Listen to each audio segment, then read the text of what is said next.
দেখুন, এরাই তো কোরআনের ফাঁকি। সারা সকাল কিতাবের পাতায় ডুবে থাকার পর এখন পুকুর গাড়ে আনন্দের বন্যা। এখানে কোনো হিংসা নেই, কোনো ভেদাভেদ নেই, আছে শুধু ভাইয়ের মতো ভালোবাসা। একজন পড়ে গেলে 10 জন হাত ধরে তোলে। এই ফানিতে ওরা শুধু শরীরের ময়লা ধুই না, ধুয়ে ফেলে সারাদিনের ক্লান্তিও। মা বাবাকে ছেড়ে থাকার কষ্টটা এই হাসির আড়ালে লুকিয়ে থাকে। কারণ ওরা জানে ওরা আল্লাহর মেহমান। এই নিষ্পাপ হাসিগুলোই তো জান্নাতের ফুল। এই পবিত্র গাঁটটাই ওদের খেলার মাঠ, ওদের বন্ধুত্বের ঠিকানা। ইয়া আল্লাহ, তোমার এই পাখিগুলোকে তুমি হেফাজত করো, আমিন।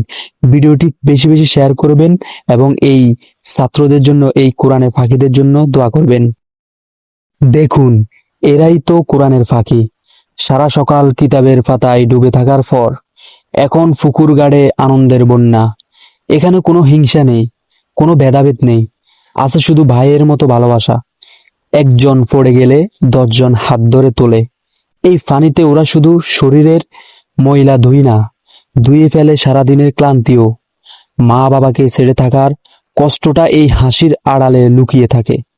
কারণ ওরা জানে ওরা আল্লাহর মেহমান। এই নিষ্পাপ হাসিগুলোই তো জান্নাতের ফুল। এই পবিত্র গাঁটটাই ওদের খেলার মাঠ, ওদের বন্ধুত্বের ঠিকানা। ইয়া আল্লাহ, তোমার এই পাখিগুলোকে তুমি হেফাজত করো, আমিন। ভিডিওটি বেশি বেশি শেয়ার করবেন এবং এই ছাত্রদের জন্য, এই কোরআনের পাখিদের জন্য দোয়া করবেন।